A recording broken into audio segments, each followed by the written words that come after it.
We're here at Lowriggs Farm in the Yoredale Valley to meet Andrew and Sally Hatton, who make Stonebeck Wensleydale from the milk of their Northern Dairy Shorthorns.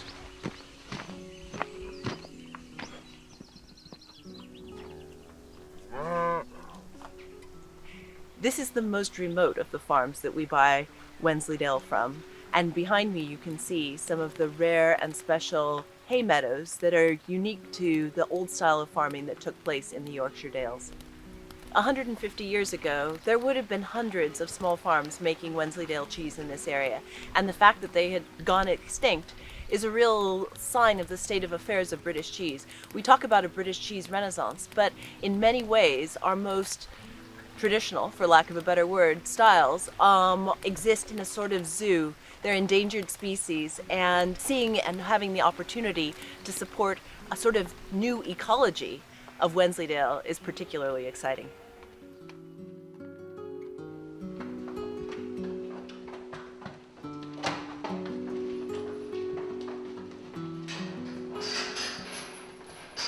So we looked for a breed that would be fit for purpose for here, yes. And by looking back at how this farm and neighbouring farms would have operated in the past, we found that this what's now a rare breed, the Northern Dairy Shorthorns, everyone would have had a few of them on the Dales farms here, and they are hardy. They grow a longer coat in the winter. They're small enough to hide behind walls, so they can get their own. They can shelter behind walls. They're hardy. They're much more robust. They don't go lame. They evolved in the uplands of northern England. And the breed society was only really formed in 1944, really by concerned farmers who could see that the black and white cow was already making inroads into the UK, and they wanted to protect what they'd got. The black and white did eventually take over, and so by 1964 the population had dropped to, there were only 60 herds left. And by 1980s, I think there were only 30 cows left. We sort of took the crazy decision to try and milk these animals. Nobody really milked them, I think, for 40 years or so. So there was very little information about the animals, either in terms of temperament or dairy type or milk production. And so we've sort of had to take a foot into the unknown, really, and try and develop a herd from that.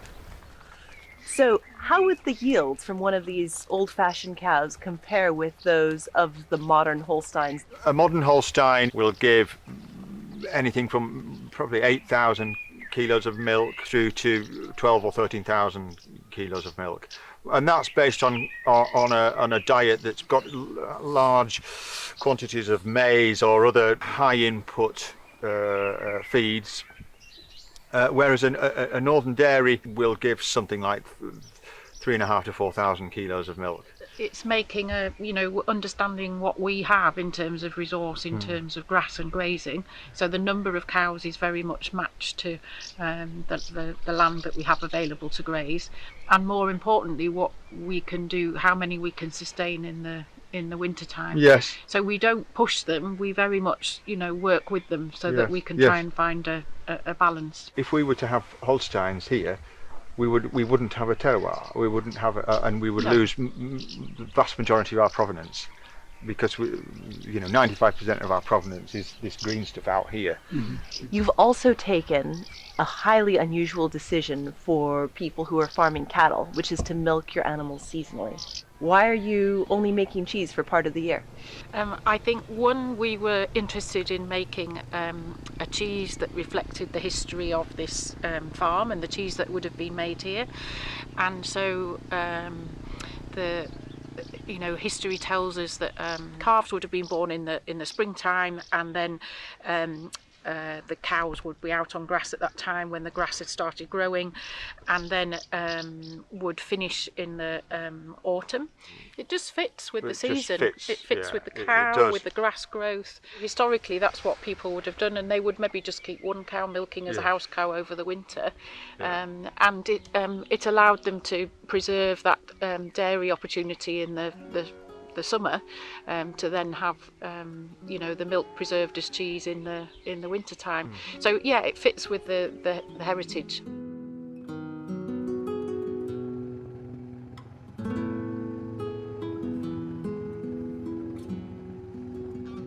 Grass is at its highest energy value now in May, which coincides with peak milk yield. And as grass quality declines, then so milk yield declines. And so it fits perfectly with what happens naturally, I suppose. Can you talk a little bit about the meadows and what you've done to improve the cows' diets? Cows eating grass are consuming not just grass, but certainly on this farm, a whole range of herbs. And some of those have certain chemicals in them which we know through the science we can trace from the grass through the cow into the milk and then into the cheese. And some of those will add to the flavour profile and the aroma profile. One of the grasses that we have here is called sweet vernal grass. That's the hay smell that you smell when a newly mown grass. And that smell is called coumarin, and it's like a vanilla smell. It's truly what the cows are eating that is reflected in the cheese. Yes. And we've made a great commitment in terms of understanding what we have in our meadows and in our pasture in terms of diversity and species. So you have spent all this time working to recreate an old farming system, and then you wanted a cheese to go along with it.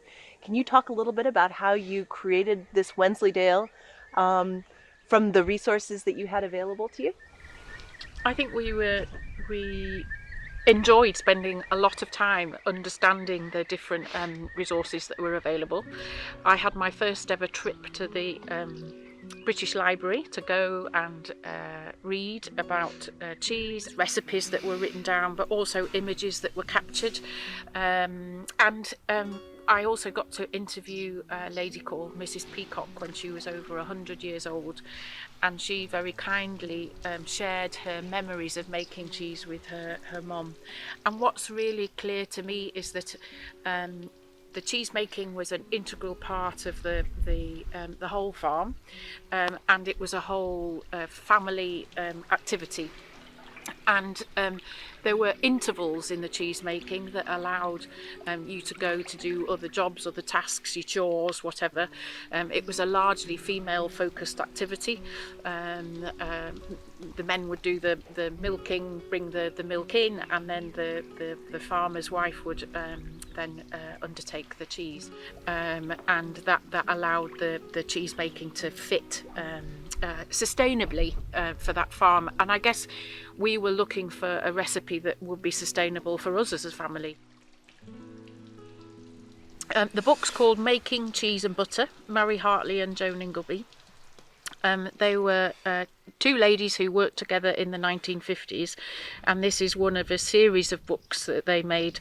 So one of the things to sort of notice on here is a large piece of muslin which has been knotted and hung, and it will have the curds inside and the whey sort of dripping down into the bucket here. And this is a type of drainage that we've adopted. So initially when we were making this in the back kitchen, we strung it up on a broom handle, didn't we? Yes. And let it drain through, and we now have a vat that's adapted so we can hang our curd in muslin. Some of the other images that are interesting show, so here's a lady here, she's putting the curds into a cheese mould which is lined with muslin, and you can see that the curds are very wet. They're sticking to her fingers, so it's not the curds not being worked. It sort of marries with the slow drainage that we were talking about. It's not being cut and worked to push out the liquid, and it leaves you with this very soft curd. And we always are amazed we have this soft curd, and we also get this lovely soft cheese at the end of it. Some of the images show some really interesting cotton being used, including some plaid, and so the bandage holds the shape of the cheese whilst it matures. I tried to learn what sort of type of stitch would have been used in the past, and this is different to, so many cheeses now have their cloths attached using butter or lard, or people use bags to hold the cheese, but this is what sort of makes sense in terms of the heritage for here. So behind us is the first week's production of 2024. And as you can see, these cheeses are incredibly young. They're only beginning to grow their moldy coats. It's really perceptible as you walk into this room. You're hit with a sort of vanilla extract sweetness in the air. And Andrew was telling us that he thinks this is related to some of the terpenes, these molecules that are in the herbs and grasses that the cows are eating. But already at this young age, you can kind of taste the milkiness and the richness that the old cheeses will become.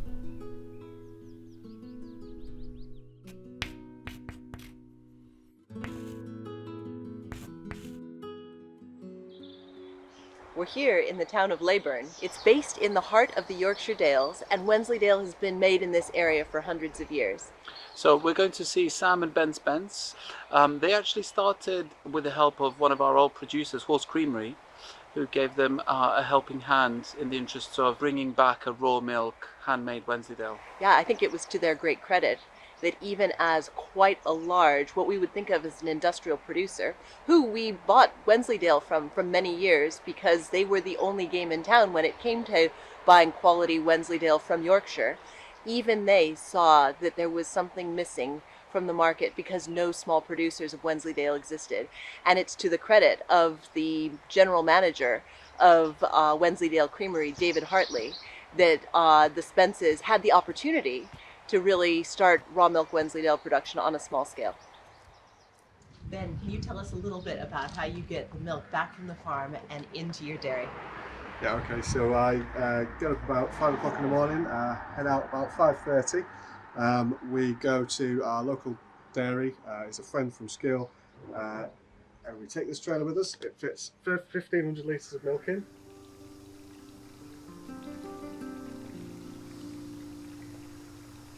We just literally use a pump, and there's an outlet at the bottom, and it goes through the pipes, through the wall, and into the cheese vat.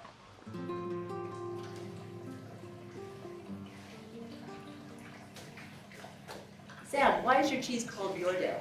So we wanted a name that reflects the traditional nature of our cheese, because we've taken this recipe back to how it was made on farms 100 years ago. And the original name for Wensleydale was Yoredale, because each dale in the Yorkshire Dales is traditionally named after the river that runs through it. Wensleydale was changed from Yoredale to Wensleydale because it was named after the village of Wensley, which was the big market town in the area at the time, and we are based in the village of Wensley, so it felt like very fitting to name our cheese after that. Started off when we first moved to the little dairy, we were making 500 litres, probably once or twice a week, and that was about 2 years ago. We're now making 1,500 litres at the moment, 4 times a week. Yeah, over the last kind of 2 years, the business really has grown from, I think we were 8 tonnes in the first year to about 17 tonnes a year last year. There's the selection of the cheese that we make. We start at the top and they're the youngest, and as you can see, there's not very much fluff on them guys at all. As you go down, they get fluffier and fluffier and fluffier and fluffier. Why do you think small-scale Wensleydale production went extinct? Farmhouse cheese making existed on a huge number of very small farms across Wensleydale at a time when there wasn't the economies of scale that are now possible, just weren't possible. The infrastructure to move milk around didn't exist, refrigeration in particular, so it made most economic sense to make their product straight there on the farm before the milk was allowed to sour. So changes in technology have certainly diminished the need for farmhouse cheese making. And then obviously the biggest kind of nail in the coffin for farmhouse cheese making was the kind of the wartime effort and rationing and prescriptions on exactly how cheese needed to be made and how cheese should be made. That kind of led to the almost total demise of farmhouse cheese making. And then what is it about the environment now that you think has led to this sudden appearance of new small-scale producers? Yeah, I guess I almost think it's kind of gone completely the other way. Economies of scale are so much now that it's almost expected that milk can be produced for nothing at all, which just does not fit. It's not compatible with a 80 to 100 cow Dales farm. And so the only way that those Dales farms are able to survive is to diversify in some way. Do you think that people processing their own milk and getting all of that value direct back to themselves as primary producers is the future of farming in the Yorkshire Dales? I think to some extent. I also think that people like us, who are obviously not on farm at the moment, paying a fairer price by making a premium product is also a really sustainable avenue to make sure that small businesses can survive. So yeah, a combination of the two, either diversify yourself or link yourself up with a producer who's passionate about producing a product that advocates the provenance of your farm and is able to charge a premium for it, and in doing so is able to pass some of that premium on to you.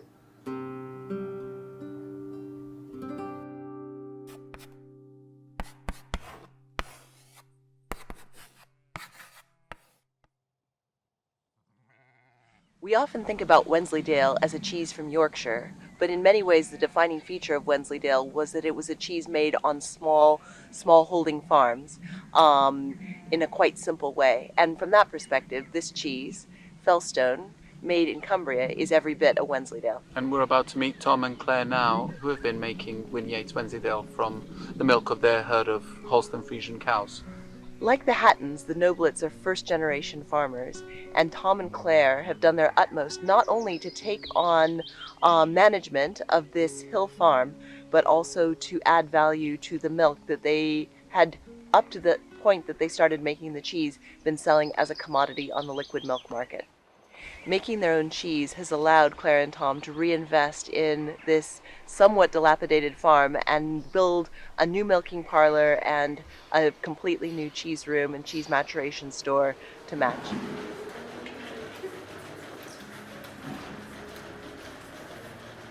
When I first saw your cheese on sale, it was being sold as Felstone, and I still see that name used to refer to it.